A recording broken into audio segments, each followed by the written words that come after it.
Good morning, students. We are talking about creating tables with SQL constraints. Okay, structured query language में constraints हम जो use करते हैं, तो constraints के बारे में हमने प्रीवियस वीडियो में आपको बताया था. ओके, सो वही चीज़ है कि constraint is a condition of check applicable on a field और सेट ऑफ फील्ड. कंस्ट्रेंट जो होता है एक कंडीशन होती है कि जिस भी फील्ड में हम वो वैल्यू एंटर करते हैं वो किस टाइप की होगी, किस पैटर्न में रहेगी, वो सारी चीज़ हमने यहाँ पर देखी थी. तो इसमें हमने एसक्यूएल कंस्ट्रेंट्स के बारे में देखा था, not null, default, unique, check, primary key और फॉरेन की.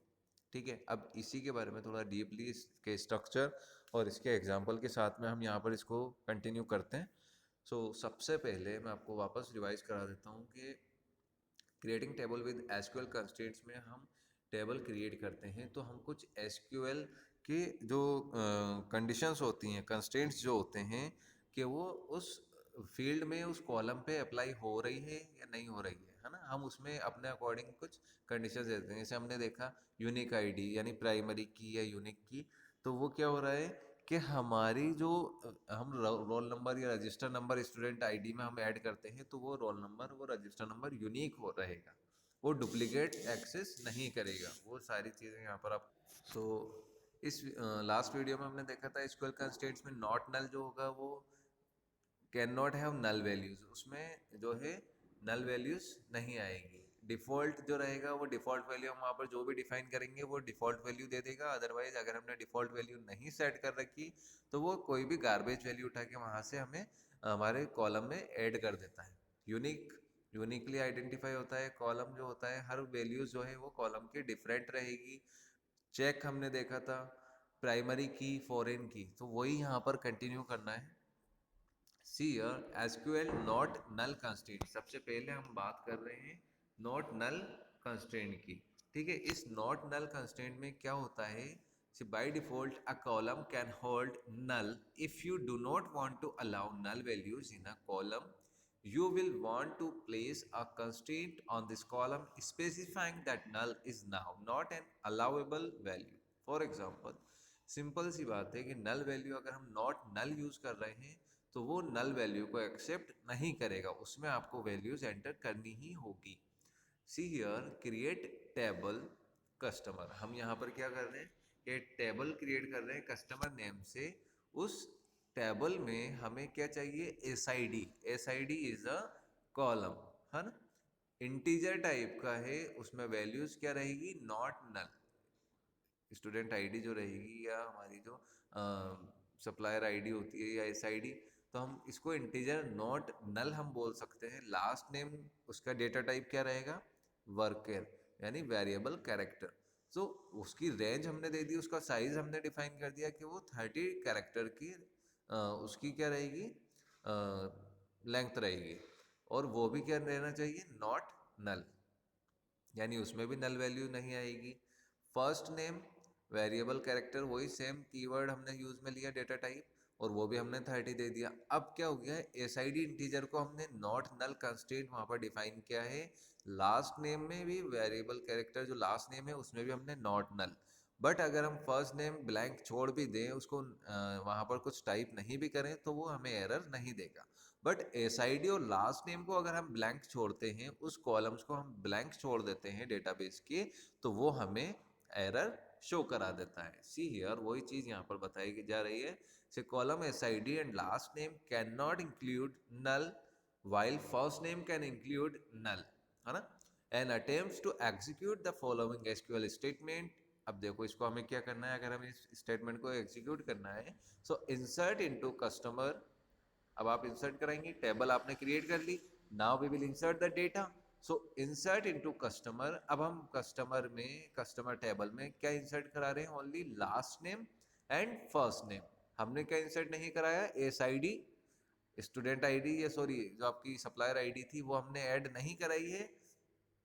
तो वो क्या करेगा कि उस एस आई डी को क्या हो रहा है, वहां पर एक एरर दे देगा. अब हमने यहाँ पर क्या किया, insert into customer. See insert into customer, last name और फर्स्ट नेम. आपने यहाँ पर एस आई डी नहीं ली है और वैल्यूज हमने क्या दे दी है, Wang is a last name, Pedro is a first name. अब हमने यहाँ पर नेम तो यहाँ पर डिफाइन कर दिया, पर एस आई डी हमने नहीं दी है, और जबकि एस आई डी हमने नॉट नल की थी, तो ये हमें एरर शो कराएगा। See here will result in an error because this lead the column SID being null. Okay, so SID null नहीं होगा अगर हमने वहां पर not null define कर रखा है तो। ओके, एंड यहाँ पर कंस्ट्रेंट्स की भी डेफिनेशन थोड़ी दे रखी है। कंस्ट्रेंट इज ए कंडीशन और check applicable on a field और सेट ऑफ फील्ड। ओके, तो ये था आपका नॉट नल कंस्ट्रेंट। नेक्स्ट हम बात करेंगे एसक्यूएल डिफॉल्ट कंस्ट्रेंट। अब डिफॉल्ट भी एक कंस्ट्रेंट है ना, इसकी हमने अभी देखा था। तो डिफॉल्ट जो होगा वो डिफॉल्ट वैल्यू एंटर करा देगा। सी, default constraint provides a default value to a column when the insert into statement does not provide a specific value. जब हम इंसर्ट इनटू करते हैं, इंसर्ट इनटू कमांड का यूज करते हैं, टेबल के अंदर हम डेटा को इंसर्ट कराते हैं, then we use insert into. तो उस इंसर्ट इनटू स्टेटमेंट में अगर हमने कोई स्पेसिफिक वैल्यू नहीं दी है, तो वो बाय डिफॉल्ट जो वैल्यू हम वहाँ पर सेट कर सकते हैं, या फिर वो ऑटोमेटिकली कोई भी वैल्यू उठा के वहाँ पर पुट कर देते हैं। See here example, create table student. अब हम क्या कर रहे हैं, एक टेबल क्रिएट कर रहे हैं स्टूडेंट नेम से।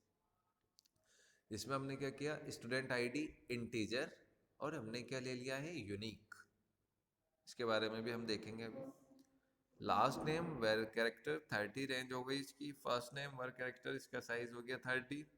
स्कोर, स्कोर में डिफॉल्ट हम क्या दे रहे हैं, 80, या डिफॉल्ट हम 60 भी कर सकते हैं, डिफॉल्ट 00 भी कर सकते हैं, डिफॉल्ट 5 भी कर सकते हैं, डिफॉल्ट एब्सेंट भी कर सकते हैं। हम जो चाहे वो यहाँ पर वैल्यू दे सकते हैं डिफॉल्ट के बाद में। तो हमने यहाँ पर डिफॉल्ट कीवर्ड का यूज किया। डिफॉल्ट कंस्ट्रेंट्स में हमने क्या दे दिया, 80। अब आपका जो स्टूडेंट आईडी इंटीजर और यूनिक कंस्टेंट यहाँ पर लगा हुआ है, तो यूनिक क्या रहेगा, आपकी स्टूडेंट आईडी हमेशा यूनिक रहेगी। ओके, आपने अगर मान लीजिए 1 2 3 4 5 ऐसे स्टार्ट की है, तो वो 1 वाला हमेशा सिंगल डिजिट ही रहेगी, तो उस टाइप से वो वैल्यू यूनिक रहती है, एक वैल्यू एक ही बार में रहेगी। तो स्कोर हमने डिफॉल्ट 80 कर दिया। अब देखो, इंसर्ट इनटू हम कर रहे हैं, हमारे डेटा को इंसर्ट करा रहे हैं, तो हमने टेबल में क्या यूज लेते हैं, insert into command. Insert into statement, ये एक क्वेरी है हमारी। तो स्टूडेंट आईडी, लास्ट नेम और फर्स्ट नेम, ठीक है, स्टूडेंट आईडी, लास्ट नेम और फर्स्ट नेम, और स्कोर हमने नहीं दिया है, और स्कोर बाय डिफॉल्ट क्या आना चाहिए, 80। अगर हम स्कोर यहाँ पर स्कोर 30 करते तो वो स्कोर 30 ही वहाँ पर शो होता, बट हमने इस इंसर्ट इनटू में यहाँ पर आपका स्कोर नहीं लिया है, ये स्कोर ये वाला नहीं लिया है। तो यहाँ पर क्या हो रहा है, जब ये रिजल्ट क्वेरी दे रहे हैं, सो वैल्यूज 10, हमारी जो स्टूडेंट आईडी है वो यूनिक रहेगी, तो वो वैल्यू 10 हो गई। कुरैशी इज जो है last name, Zeeshan is a first name, ठीक है। अब इसमें हमने स्कोर नहीं दिया है, ये स्कोर हमने नहीं दिया है, बट फिर भी यहाँ पर स्कोर बाय डिफॉल्ट आ रहा है 80। क्यों, क्योंकि हमने डिफॉल्ट वैल्यू यहाँ पर स्कोर में दी थी कि अगर स्कोर हम नहीं फिल कर रहे हैं, तो वो स्कोर में बाय डिफॉल्ट 80 वैल्यू पुट करा देगा, ठीक है। डिफ़ॉल्ट के प्लेस पे जो हम 80 टाइप किया है, यहाँ पर आप 90 कर दो, 10 कर दो, 5 कर दो, वॉट एवर जो वैल्यू चाहें वो कर सकते हैं। तो वो सेम चीज़ है कि डिफ़ॉल्ट हम ले रहे हैं, तो वो बाय डिफ़ॉल्ट और जो हमारी वैल्यू हमने सेट की है वो वहाँ पर प्रिंट करा देगा। So even though we didn't specify the value for the score column in the insert into statement, it does get assigned the default value of 80 since we had already set 80 as the default value for this column. Next हमारा जो है SQL unique constraint. अब SQL unique constraint क्या होता है, the unique constraint ensures that all values in a column are distinct, same रहेगी, अलग अलग रहेगी, यूनिक रहेगी। In other words, no two rows can hold the same values for a column with unique constraint। हम वही चीज़ बार बार आपको यहाँ पर बताई जा रही है। यूनिक कंस्ट्रेंट में क्या हो रहा है कि एक वैल्यू एक ही बार में रहेगी, उसकी डुप्लीकेट नहीं होगी। जो रिडंडेंट हम देखते हैं कि वैल्यू रिपीट हो जा रही है, वो वैल्यू वहाँ पर रिपीट नहीं होती। No two rows can hold the same values for a column, ठीक है। एक कॉलम के लिए टू वैल्यूज सेम नहीं हो सकती, तो उसे हम यूनिक कंस्ट्रेंट बोलते हैं। इसका भी एग्जांपल यहाँ पर दिया हुआ है, create table customer, S I D integer हमने ले ली यूनिक, लास्ट नेम और फर्स्ट नेम, उसमें डेटा टाइप लिया var कैरेक्टर का, SID में डेटा टाइप लिया हमने इंटीजर टाइप का। ओके, अब column SID has a unique constraint and hence cannot include duplicate values. Such constraint does not hold the column last name and first name. So if the table already contains the following rows 1 2 3 4 ऐसे continue वो चलता रहेगा। ठीक है, अब देखिए already हमारी table में 3 तक की SID है। अब हम क्या कर रहे हैं, एक और कस्टमर को ऐड कर रहे हैं इंसर्ट इनटू कस्टमर, और वैल्यूज में उसकी SID दे रहे हैं यहाँ पर 3, और उसका नेम दे रहे हैं साइरस, और सॉरी फर्स्ट नेम है वो है ग्रेस, है ना। तो हमने क्या किया, अब ऑलरेडी थर्ड वैल्यू यहाँ पर स्टोर्ड है, तो हमारा यूनिक कंस्ट्रेंट क्या करेगा कि वो यूनिक कंस्ट्रेंट आपको एरर शो करा देगा कि दिस वैल्यू ऑलरेडी एग्जिस्ट। अब ये जो यूनिक कंस्ट्रेंट है ना, ये मोस्टली हमारी जो जीमेल आईडी जब हम क्रिएट करते हैं, तो वो आईडी मान लो आप अपने नेम से बनाना चाहते हैं, जैसे मान लो सेंट सोल्जर पब्लिक स्कूल की हम जीमेल आईडी बना रहे हैं, तो सेंट सोल्जर पब्लिक स्कूल अगर ऑलरेडी उसमें एग्जिस्ट है, ऑलरेडी उस जीमेल सर्वर पर वो आईडी बनी हुई है पहले से, है ना, उस नेम से, सेम नेम से बनी हुई है, तो वो हमें बोलता है कि दिस आईडी ऑलरेडी एग्जिस्ट, ये ऑलरेडी बनी हुई है, you just try another name.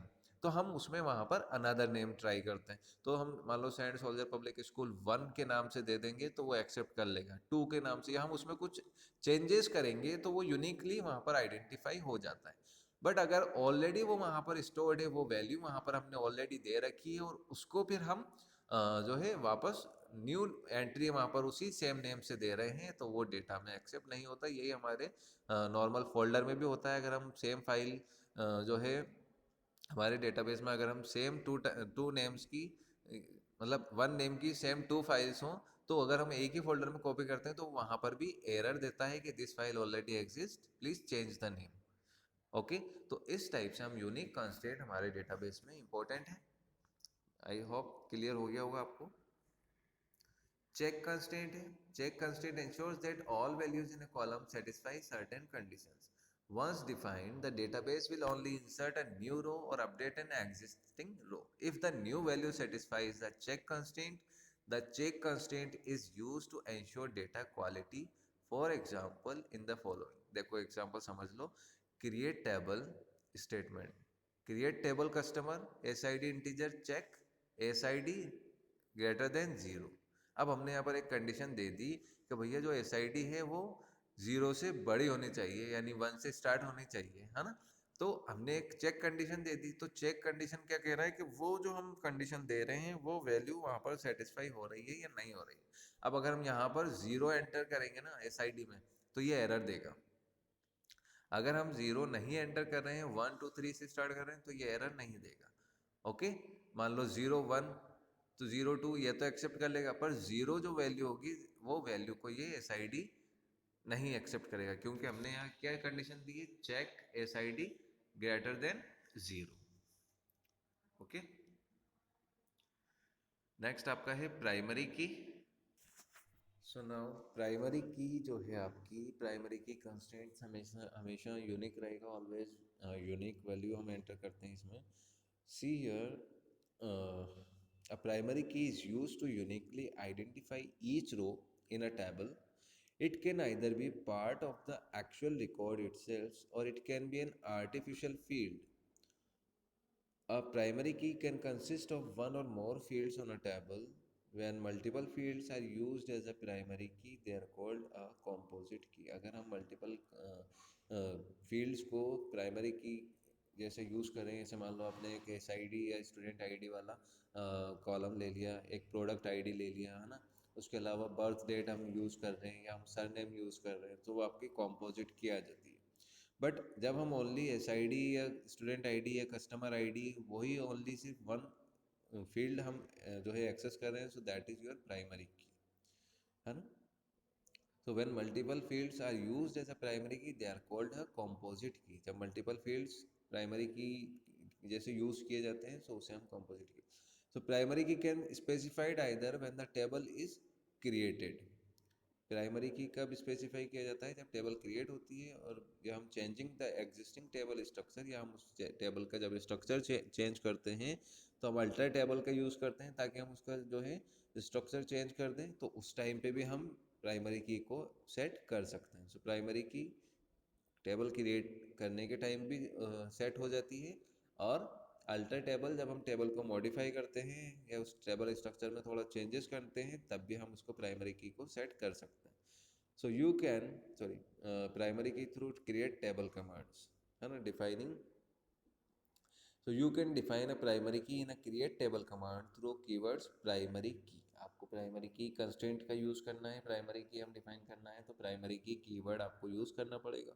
So below are examples, see here, create table customer SID integer not null, और हमने यहाँ पर क्या डिफाइन कर दिया है, प्राइमरी की। अब इस प्राइमरी की में हम क्या देख रहे हैं कि हमारी जो एसआईडी है वो हमेशा प्राइमरी की बन चुकी है और उसमें वैल्यू नल नहीं दी जा सकती। नॉट नल कंस्टेंट का यूज़ कर रहे हैं, सो हम मल्टीपल कंस्टेंट एक साथ यूज़ कर रहे हैं, नॉट नल आ गया और प्राइमरी किया गया।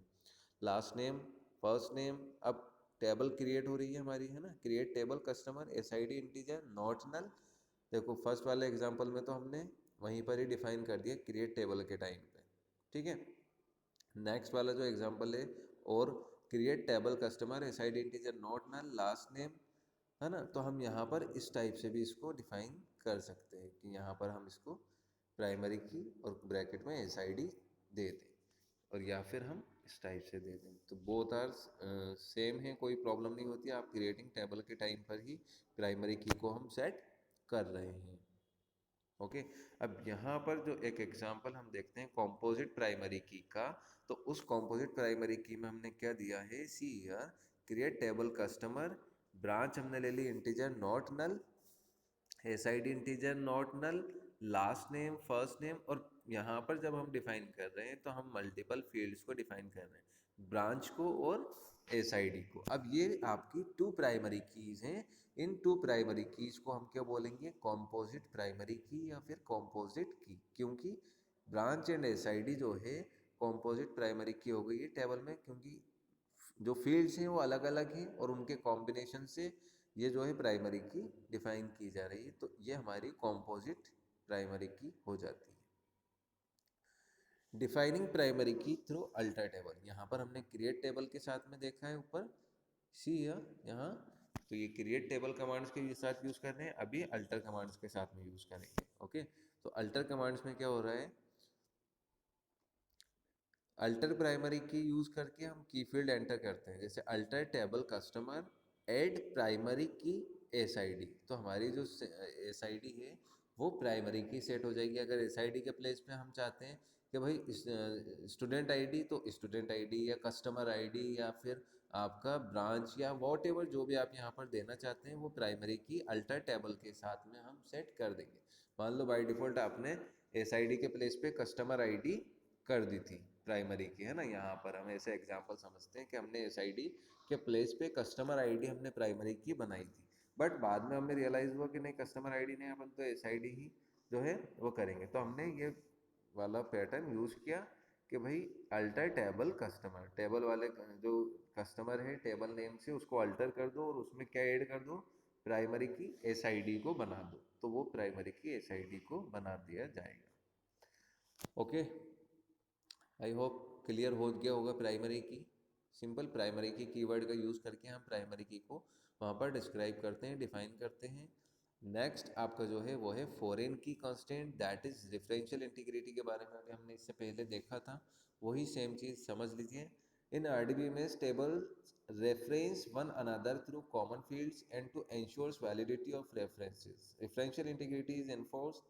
Differential integrity is a system of rules that a DBMS uses to ensure that relationship between records in related tables are valid and that users don't accidentally delete or change related data.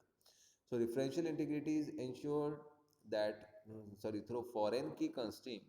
This is implemented as explained in the following paragraph. Differential integrity यानी relationship between two another tables, उन two tables में जो relationship है तो उसके जो common fields हैं या रिलेटेड जो फील्ड्स हैं उन फील्ड्स को हम इजीली कोई डिलीट नहीं कर सकते, उसमें चेंजेस नहीं कर सकते। ओके, वो सारी चीज़ें यहाँ पर हैं। So whenever two tables are related by a common column, then the related column in the present parent table and child table should have foreign key constraint। अब सिंपल समझ लो एक कस्टमर की टेबल है, इस customer table में S I D को primary की बनाया, लास्ट नेम फर्स्ट नेम हम जो चाहे वो दे सकते हैं।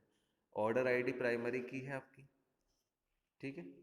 ऑर्डर आईडी इस टेबल में, ऑर्डर टेबल में ऑर्डर आईडी प्राइमरी की बनानी, पर ऑर्डर आईडी में भी हम एक कस्टमर एस आई डी जो हम यूज़ कर रहे हैं तो वो फॉरेन की है। वो क्यों है फॉरेन की? क्योंकि हम उस टेबल को यहाँ से एक्सेस कर रहे हैं। कस्टमर जो एस आई डी है वो यहाँ पर है इस वाली टेबल में, बट हम उसको आपके ऑर्डर टेबल में भी यूज़ कर रहे हैं एज ए फॉरेन की।